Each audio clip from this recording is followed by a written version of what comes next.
Assalamualaikum warahmatullahi wabarakatuh.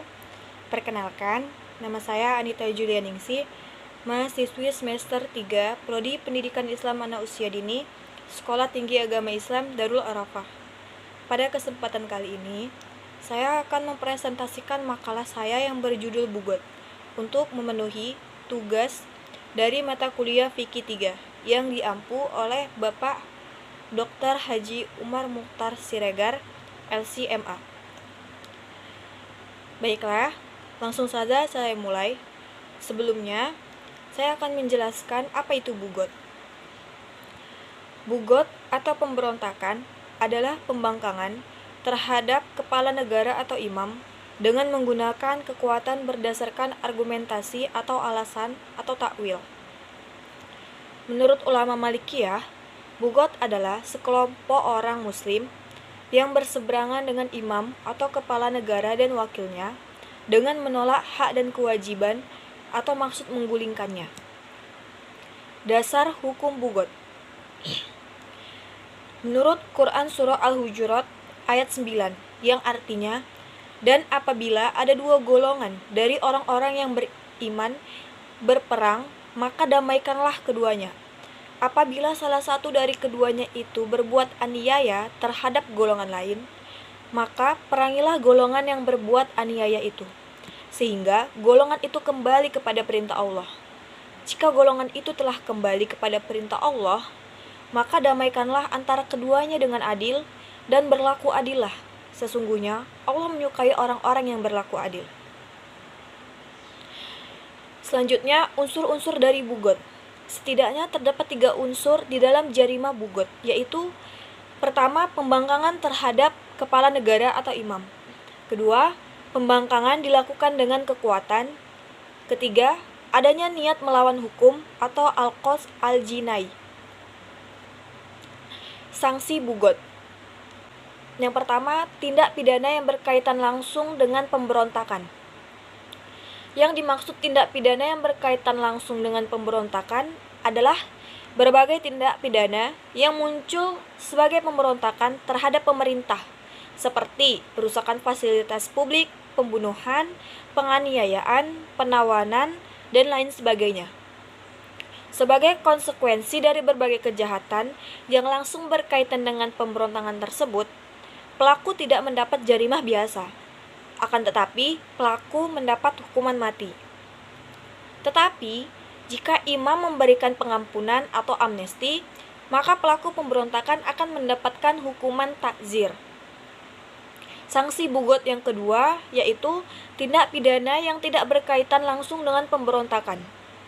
Yang dimaksudkan dengan tindak pidana yang tidak berkaitan dengan pemberontakan adalah berbagai tindak kejahatan yang tidak ada korelasinya dengan pemberontakan, tapi dilakukan pada saat terjadinya pemberontakan atau peperangan.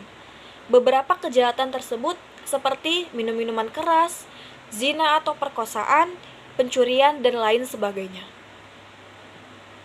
Selanjutnya, saya akan menjelaskan gerakan terorisme sebagai bugot.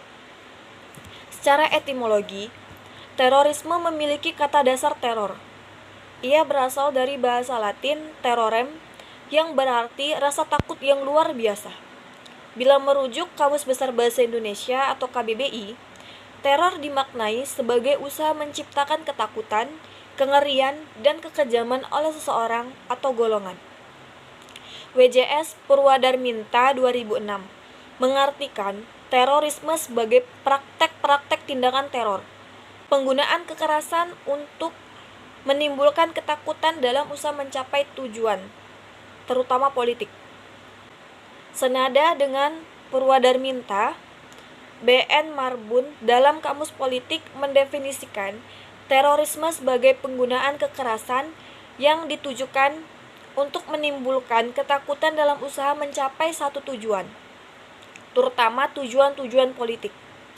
Tujuannya untuk mempromosikan kepentingan politiknya, sehingga dunia internasional tahu apa yang mereka perjuangkan. Cara memerangi bugot hendaklah dengan cara membela diri, sebagaimana yang telah dijelaskan. Berarti dengan tertib dari yang seringan-ringannya. Karena yang dimaksud adalah supaya mereka kembali taat kepada imam dan melenyapkan kejahatan mereka.